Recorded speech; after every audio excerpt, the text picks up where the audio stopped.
Hello, thank you for watching my channel today. My name's Sarah and my channel is called Your True Shelf. Today I'm recording the Victorian literature tag, which I was tagged by Aaron from Aaron Read a Book or Aaron Read a Book. I'll link his channel down in the description box. He has a really excellent booktube channel and it'd be really nice to see his channel grow by giving him more support. So I'd really recommend you go and check his channel out. This tag was created by Ros from Scallydandling About the Books and Tilly from Tilly's Shelf. And this was adapted from the Shaketember tag. So it's all about Victorian literature. I will preface this by saying that I'm really early in my Victorian literature journey. So I will kind of come to that as I go through the questions, but I just want you to know that these answers are based on the little knowledge that I have. So the first question is, what was your first experience reading Victorian literature and how was it? Now, I can remember a few books which I read really early on. And one thing I did, I have this book here, which is like an indexed book.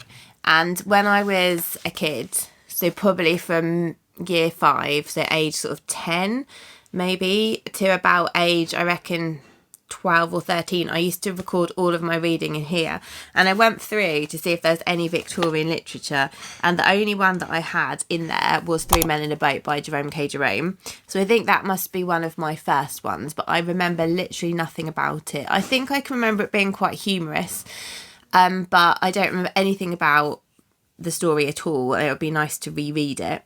And then I can remember a couple of others. So I remember picking up Wuthering Heights when I was quite young, and I really didn't understand it. I think I'd found like a cheap edition for like maybe like £1 or something somewhere, and I'd bought it, and I just found the plot really hard to follow.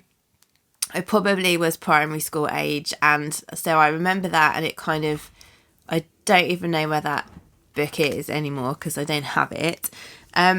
I remember reading Jane Eyre in probably year 8 at school, and I remember it being a really big book. I remember we used to have to get sections that we had to read for homework, and I liked having reading homework, but I just remember I didn't really gel with Jane Eyre. I don't even remember us kind of finishing it at school. I don't really remember how that wrapped up. So again, that wasn't the most positive experience. The best experience I had with my early journey was with Oscar Wilde and the Importance of Being Earnest. I definitely read this with my mum, and I've seen the play of it, I think, twice, and it's absolutely hilarious. And I definitely also studied it in school, but I think probably when I was like year 10. And I really loved that play, and I feel like that is a really good place to start because it's funny and pretty easy to read. Question 2. Has the reading of a Victorian book ever brought you to tears? Tell us more. I'm not a massive crier when it comes to books. I do feel moved often by books, but it's quite rare for it to actually make me cry. But I think the one that would be closest definitely would be Tess of the D'Urbervilles. I'm not going to go into why because obviously I don't want to spoil the plot for anybody who hasn't read it. But there were some very sad bits in Tess of the D'Urbervilles, and I really loved Tess, and I guess that, how especially that book ends is very sad, and that one definitely made me very sad. Question 3. Are there any people who have played a significant role in your Victorian literature journey? I think the first person who probably got me interested in Victorian literature was my English teacher, Mrs. Davidson, who I have mentioned on this channel before, and we actually got back in touch after I talked about her on BookTube, which was so nice. And she's just been played a big part in my reading journey overall. But she definitely loved classics, and she would she did extra things with reading, and she used to, I've talked about her before, but she used to do that. My favourite English lessons were ones where she'd bring in this massive bag of lollipops, and then she'd just like pass it round, and we'd all take a lollipop, and then she'd be like, we're having the whole lesson reading whatever book that we were reading for class. So we'd just get to eat lollipops and read for the whole hour. And she was probably getting on with her work, but they were like really fun lessons. And yeah, I can remember reading Jane Eyre like that at school. And then the other people would be from BookTube. So my friend Jo Smith, who is one of my really good friends that I made on BookTube, she and I do a lot of buddy reads, and we have like lots of plans for classics that we want to read together, and she's very knowledgeable on the classics, and she's definitely sort of influenced my Victorian reading. And then the last person would be Katie at Books and Things. So I started doing the Mega Dickens read along, and I have sort of slowed down. I'm not on schedule with that, but I have read more Dickens than I've ever read before. And I'm currently on Barnaby Rudge, which is behind schedule, but I needed to slow down a little bit with the schedule, and I know that's completely fine. And I can join into the videos and stuff about it at any point in time. And I think Katie's enthusiasm in general has really sort of inspired me about Victorian literature, and I've learnt a lot about good recommendations and things from her. Question 4. Do you have a favourite film or TV adaptation of a Victorian book? What about one you'd like to see made? So the ones I can think of that I've watched, I watched the Jane Eyre film that came out probably time so value. I think it is about 2010 or 2011. I watched that film, which I enjoyed. I've watched the BBC series of Tess of the D'Urbervilles. I've watched the film of Far from the Madding Crowd of Kerry Mulligan, and I watched the film about Emily Bronte, which was just called Emily, which wasn't an adaptation, but it was just about her, that I watched when it came out last year or the year before. I have now got lots of ideas of things to watch that I'd love to go back to watching from watching other people's tag answers. I can remember our English teachers at school telling us, like, if there's an adaptation on the TV, like, make sure you tape it so that you can watch it and you know, get into the story and the book and stuff. Or if it comes up as like a GCSE book, you'll have a video of it, obviously showing my age because there was no streaming or any DVDs even at that point in time.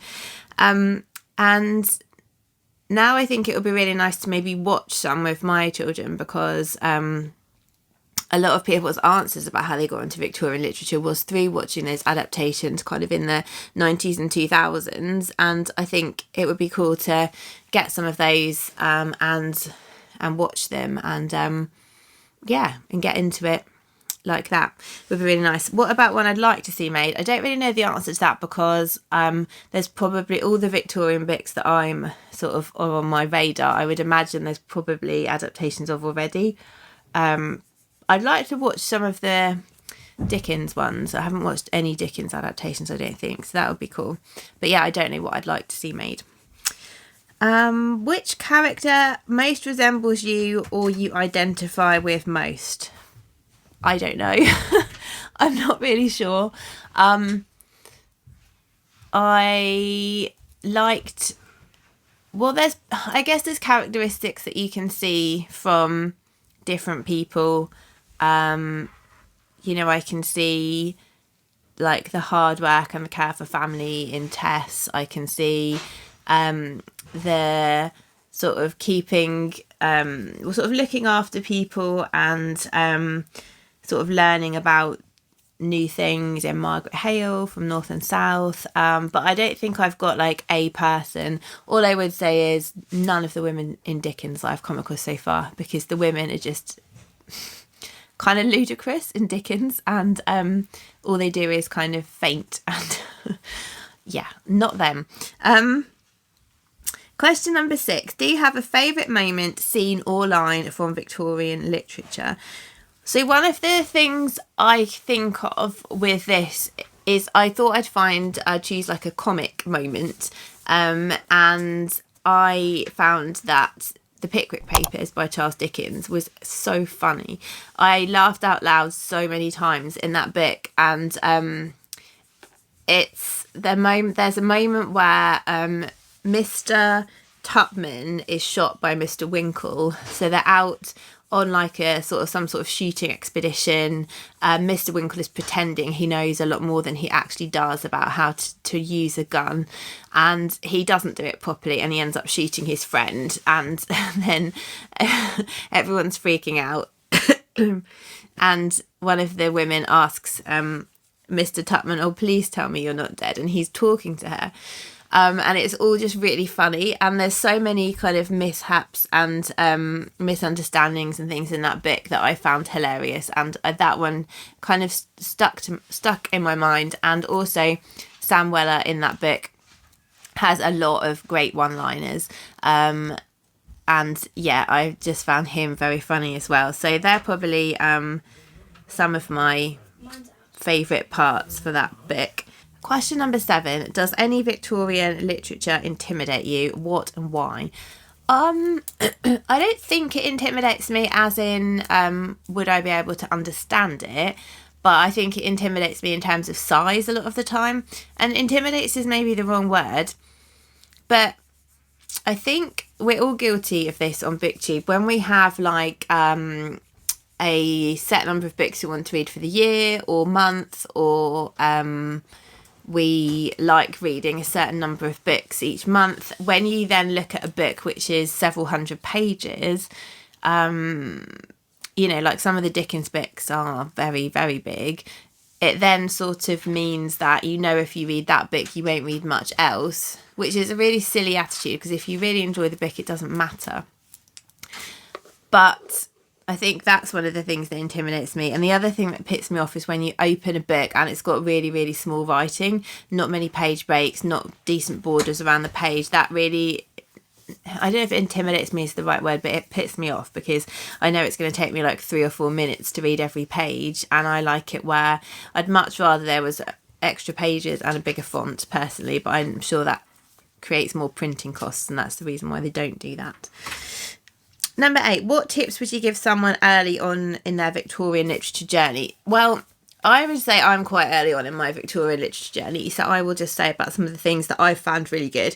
So there's lots of inspiration on BookTube. So people like the host of Victober have some really, really brilliant content about Victorian literature, and I think their enthusiasm is contagious, and it makes you sort of really want to read what the books that they're talking about. The other thing was, so my friend Jo and I have made what we call our magnum opus. So this is like a big spreadsheet that we made. I know a lot of people who like books like spreadsheets. We made a big spreadsheet about all of the authors that we wanted to read, and most of whom are sort of classic authors, and a lot of them are Victorian. And we wrote down, like, on the spreadsheet, we've got like the author, we've got like their works, we've got the dates, the page numbers, when we might want to read them, and then we've kind of highlighted the novel of theirs that we are most interested in to read next. And I think doing that research made me sort of also really enthusiastic about it, and it was really fun, and we've got like a reference point to go to when we're trying to decide which thing we'll read together next. So that's also, I think, a really nice way of gaining sort of momentum with your Victorian reading journey. Question number 9, what is your top recommended read for others of Victorian literature? So there's going to be nothing new here, because like I say, I haven't read the smaller, more obscure books. I've read the kind of the big hitters that everyone knows about, but I guess Tess of the D'Urbervilles was probably my favourite so far. Pickwick Papers I really loved, and The Importance of Being Earnest would be like probably my favourite one so far. Also North and South by Elizabeth Gaskell, but none of those are going to be books which are new to everybody, so I'm sorry that I haven't got anything more original to come up with. And then question 10 is to tag people. I think loads of people have been tagged in this already, so all I'm going to say is if you fancy doing this, then tag yourself. I would not have done this if I hadn't been tagged, because I wouldn't have thought I had enough to say. So I'm glad that Aaron tagged me, and thank you. And I hope that this has been enjoyable to listen to. And recommend me your favourite Victorian books. That would be a really nice thing to do in the comments. And I'm going to continue watching other people's answers to these questions and getting more inspiration. Also tell me your favourite adaptations if you have any as well. So I hope you have a lovely week, and I'll speak to you soon. Bye.